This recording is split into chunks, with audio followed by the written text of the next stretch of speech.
Hey everybody, today we're going to show you how to find the PAL Dazemu here in Palworld, so let's jump into it. So Dazemu is one of the newer PALs that was introduced into Palworld with the summer update. It's one that looks like an ostrich, pretty cool one.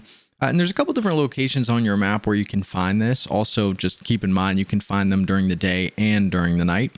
But one spot is going to be on the southern sandbar of the new island on the northwestern side of the map.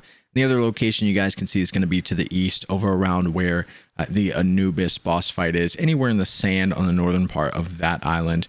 I haven't done a lot of exploring for this specific PAL on the eastern side over by the Anubis boss, but obviously you can tell by looking at the map, it's a pretty wide area, so you shouldn't have too much of an issue. But for this video specifically, we're roaming around on the southern side of the new island, and this PAL is one of those PALs that's hit or miss. You're either going to find one or you're going to find a ton. And as you guys watch this video, you'll see exactly what I mean. I was able to find one of these. I was able to find one Dazemu right next to the fast travel on the southern sandbar. And then as I moved up a little bit, I ended up finding like 20 altogether. I will say that if you're fighting one of these at a time, they're extremely easy. They're generally levels in the lower 40s. And they don't really have any crazy moves aside from like an extremely fast charge where they charge right at you. But all their other moves really aren't too hard to avoid. However, if you do encounter 20 at a time like I do in this video, you'll see that it can be very, very overwhelming and difficult to handle.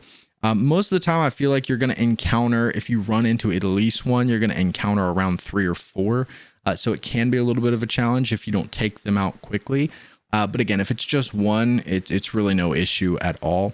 But that southern sandbar is a really good spot. Generally around the middle is where you're going to find a whole bunch of them wandering around. But just be careful. If you're like me and you run into 20 at one time, it's definitely not worth just running right in the middle of all of them, as it can get pretty hectic. But Dazemu, pretty cool PAL added to the game. But this is going to be how to find Dazemu here in Palworld. Hopefully this video helps some of you guys out. I appreciate you watching, and we'll see you in the next one.